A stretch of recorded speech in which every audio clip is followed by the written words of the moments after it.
Bien le bonjour mes petites lumières, j'espère que vous allez bien.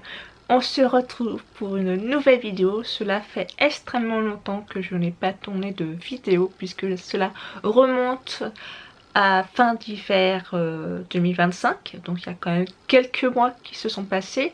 Aujourd'hui nous sommes le lundi et nous ne sommes pas n'importe quel lundi puisque nous sommes le lundi 8 septembre, normalement vous l'aurez le jour même. Et c'est pour cela que la prochaine vidéo que vous aurez, c'est un vlog de mon hiver-printemps de 2025. Et ensuite on sera, attention, à jour dans mes vidéos. Enfin ça fait 2 ans que j'essaye désespérément d'être à jour sur mes vidéos. C'est pour ça que vous avez des très gros vlogs qui durent jusqu'à plus de 2 heures. J'ai essayé de condenser un maximum de choses. Donc je serai à jour sur mes vidéos. Et j'avais à cœur de vous lancer une catégorie que j'aime beaucoup. C'est lundi, que lisez-vous, où en somme on présente la précédente lecture, la lecture qu'on va lire cette semaine et la lecture que nous souhaitons lire pour la semaine prochaine. Je trouve que c'est un concept que j'affectionne, de savoir un peu où en est la personne qui présente cette vidéo ou cette chronique. Et j'avais très à cœur de vous le faire pour les jours où je n'ai pas le temps de vous faire une vidéo bilan lecture, un vlog, que sais-je, d'avoir une vidéo toutes les semaines. Si j'y arrive, je touche le bois de ma chaise pour pouvoir m'y tenir, de vous proposer une vidéo de ce genre toutes les semaines, et ça vous fait en quelque sorte un petit aperçu, un retour de bilan sur les lectures. Je peux vous présenter en amont plus tard d'autres romans. Pour celles et ceux qui découvrent cette vidéo, je lis plusieurs livres en même temps. Il y a quand même une lecture que j'essaye de lire minimum sur une semaine et après je tourne, et puis il y a forcément des romans que je vais lire sur plusieurs semaines. C'est volontaire de ma part, que j'ai pas envie de terminer, que je n'ai pas envie de terminer en l'espace de quelques jours. Donc vous avez à peu près le contexte. Et donc ma précédente lecture est Frankenstein par Mary Shelley dans les éditions Le Livre de Poche, qui est un classique fantastique qui est aussi grignoté par un de mes derniers chatons adoptés. J'ai un chat qui grignote, qui s'est dit tiens, c'est mon goûter, c'est mon apéro les livres. Adoré cette lecture, je n'ai jamais lu. En français il y avait pour les vacances, soit on devait lire Dracula de Bram Stoker, soit 7 heures, et j'avais envie de lire Bram Stoker à ce moment-là. J'avais adoré la lecture de Dracula et j'avais très à cœur depuis des années de lire cette lecture. Dernièrement j'ai lu des œuvres où à chaque fois on faisait une référence à cette autrice, et là ça a été la goutte de trop avec Mercredi Adams, donc la série qu'il y a sur Netflix. Je me suis dit je mets tout en pause et je lis cette œuvre.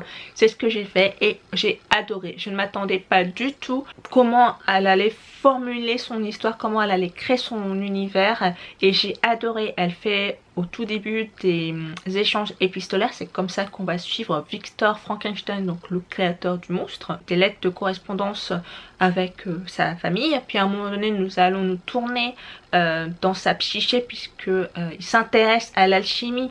Donc au moment où il se dit bah l'alchimie c'est facile, c'est accessible, on peut créer des retours à la vie. Et on va le suivre dans son journal de bord, un peu comment il se sent dans sa psyché, comment il en vient à créer sa créature, tout son raisonnement, est-ce que c'est bien, est-ce que c'est mal. Vraiment c'est très intéressant. Il va y avoir des passages où il y a du dialogue dans l'instant présent, puis on repasse dans le passé pour suivre du point de vue du monstre. Et pourquoi il en est arrivé là, puisque bah forcément, si vous ne connaissez pas du tout Frankenstein, je suis navrée, mais si vous connaissez sans avoir lu, vous vous en doutez que Frankenstein à un moment donné va tuer un enfant. Et en fait on va savoir pourquoi il tue cet enfant, pour quelle raison.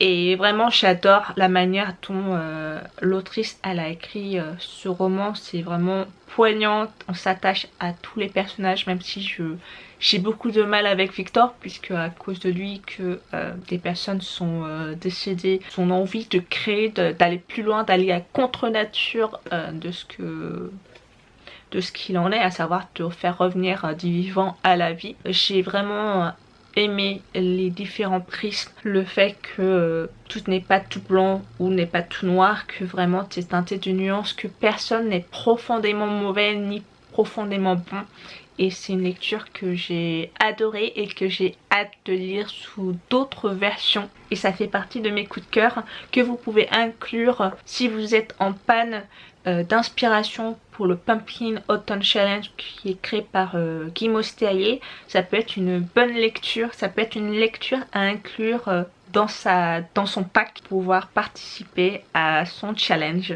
La lecture pour cette semaine, ça va être La Guerre des boutons par L'Hupergo dans l'édition Folio Junior, que j'ai une édition de 1999 et apparemment il y a 32 pages, édition spéciale. C'est la rentrée, donc forcément j'avais envie d'une lecture. Ça fait des années que j'ai envie de lire La Guerre des boutons puisque j'ai déjà vu différentes versions de La Guerre des boutons et j'avais à cœur de lire l'original en livre, de pouvoir le lire et sous cette édition-ci que je trouve vraiment somptueuse, qui mais pour l'instant n'a pas été dévoré par mon chat.